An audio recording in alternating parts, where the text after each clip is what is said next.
Okay, I'm going to show you one way or a few ways that you might be able to use My Maps. The easiest way to find it is to just start searching for it. It'll be right here from Google. And then once you're in here, if you have another map that you've already used, you can open a map or you can just create a new map. Now I can see this being used in a communications class to follow the path of characters. I could see it being used in a social studies class for historical type of events. I could see it for war. I could see it being used in a communications class for some kind of narrative writing, or in a class like Our World or Spanish where you're learning about different countries. So let's just pretend that I was going to do a report about where I studied in college. So the first place I studied was in Seville, Spain. As soon as I do that, it'll fly me right there, and I can add it to my map. And the other thing I can do that I would suggest you do with the kids is you can view it in Google Maps.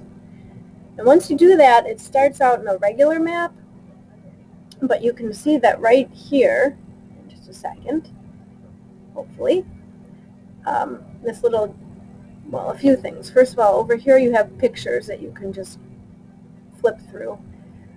You've got a few different tabs here where you can see the different images, and you can see an Earth view, but my favorite is this little guy, and I can just drag him and drop him. And as soon as I do that, I'm down at Street View.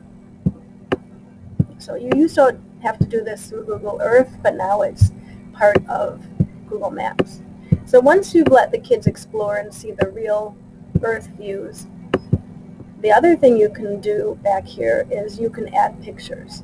So maybe I'm going to talk about some places that I visited while I was there. So one of my favorite places was Torre del Oro.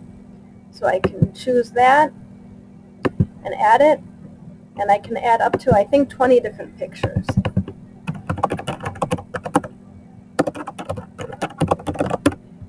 So here's another picture I might add.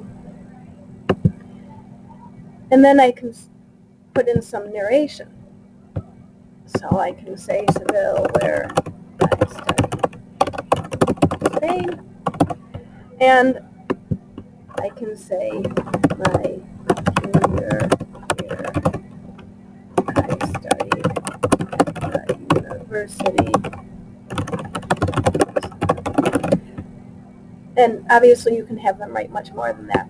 Once I save that, you can see that if I click here, or if I click here, let me X this out so you can see. If I click on here, it will pop up, and I can flip through the pictures, and I can see the narration. The other thing you can do is if you have more than one place, or if you're traveling from place to place, you can put your second place and obviously do the same thing with that. But the other thing you might do is connect the places. So if I did that, I can click right here and draw a line, and I can click here, double click here, and now I've got a line between that shows the route between my two pins. So it's a very simple program to use. The kids will get it, and they can continue using it as the year goes on and add more and more pins to the places they've learned about. So hopefully this is a useful tool for you, and there you go.